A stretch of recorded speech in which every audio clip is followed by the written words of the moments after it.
I'm very vocal about my biggest challenges with Uganda, especially the young people, being the attitude, uh, the discourse, the conversations we have. We are not serious as a nation like we need to do.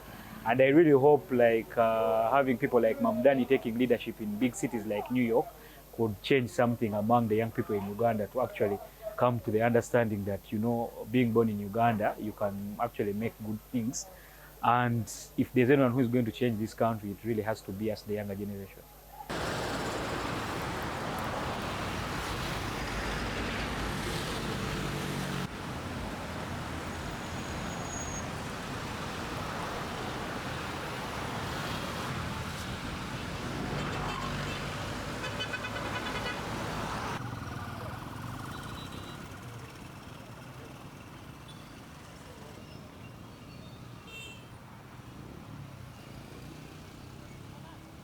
I think what the young people can pick from his story is that there's no time to there's no time for there's no time limit to becoming a leader and taking up these big positions. A lot of young people in Uganda sort of leave leadership to either the generation ahead of them, but now is the time for us to also step up and be part of the conversations, especially that those that are going to shape the future of our country, Uganda.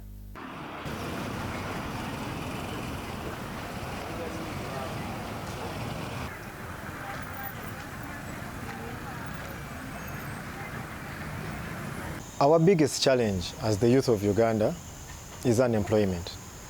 And seeing Mamdani advocating for the same, advocating to create more opportunities for the youths in the US, should now inspire our leaders back home here to create more opportunities for the youth in Uganda.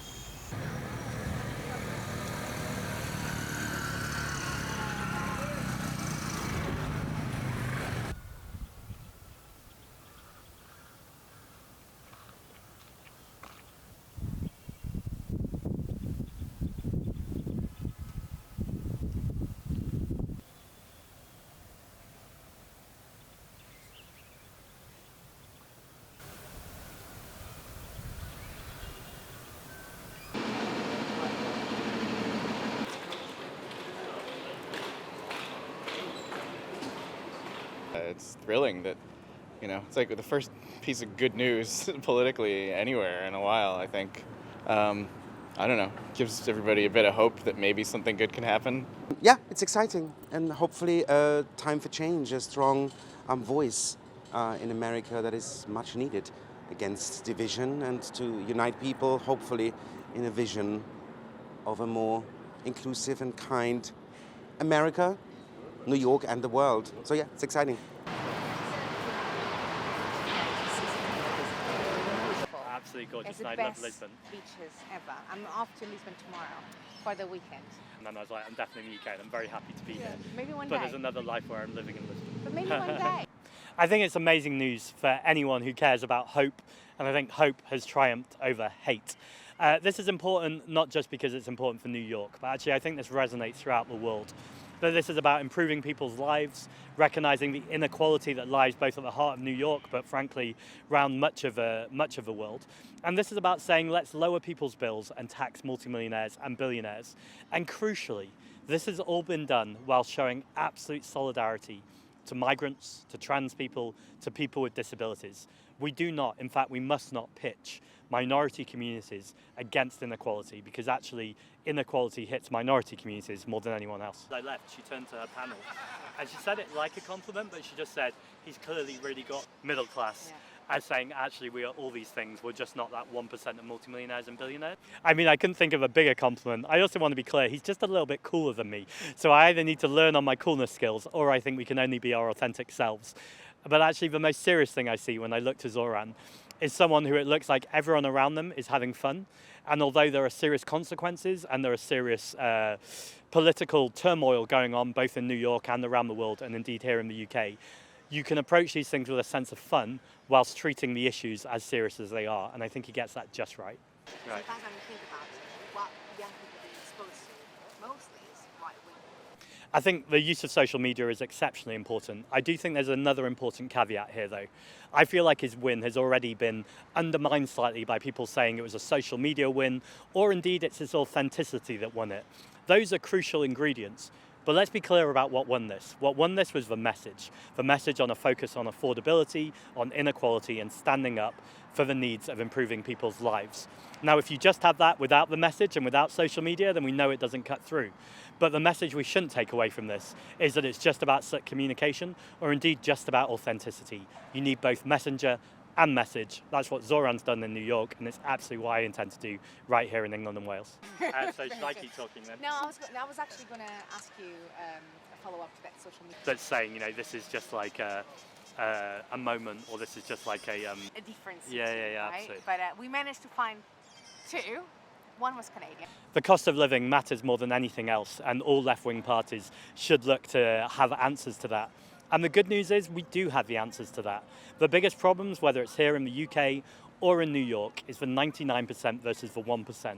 And far too often in the past, whether it's Andrew Cuomo in America or Nigel Farage here in the UK, you have someone from the 1% who is claiming to speak as a man of the people, but they're men of the wealthy people. And what we've seen in Zohran is a man who will absolutely represent the needs of ordinary people and the rest of the country, the rest of the city in his case.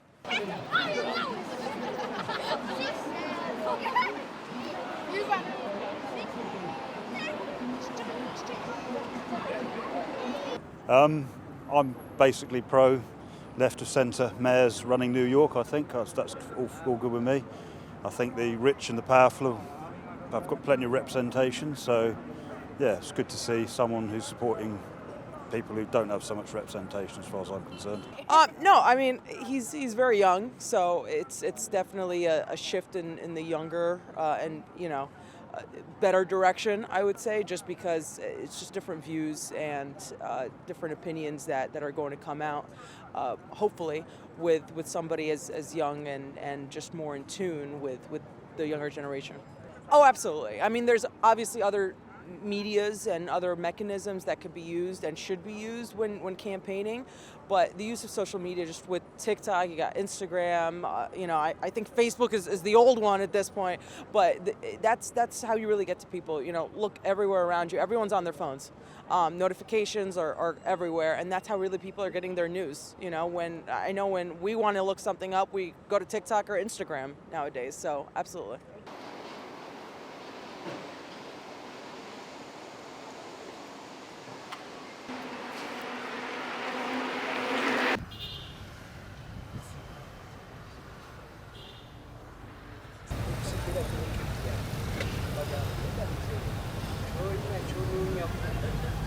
I am elated. I am excited. I'm proud of you. Young man, yeah! We did it. We did it.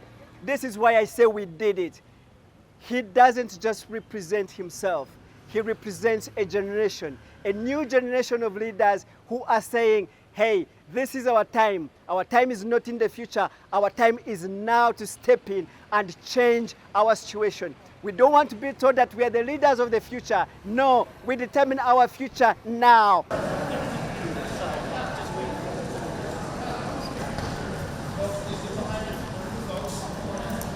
The biggest thing Ugandans can take from this is the inspiration. Look, there's a big lesson. You don't have to come from somewhere to be someone. That's one. Two, don't look at the odds against you. Look at the advantages and the opportunities ahead of you.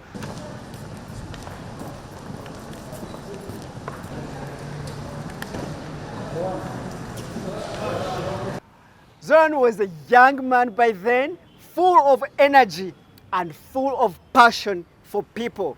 His leadership style by then, I can't tell what it was, but what you can be sure of is in everything, every big picture that came around, he was always interested. How does it affect people?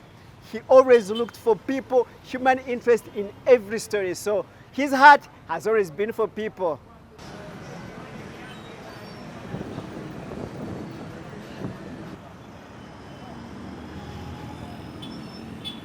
when he came in a conversation where senior editors and political writers and journalists are talking, he would always sit back and listen before he makes a comment. So that, you know, when I saw when he was interested and when he became a councillor last time, and I was like, huh, so this is why this young man was always listening. He was learning.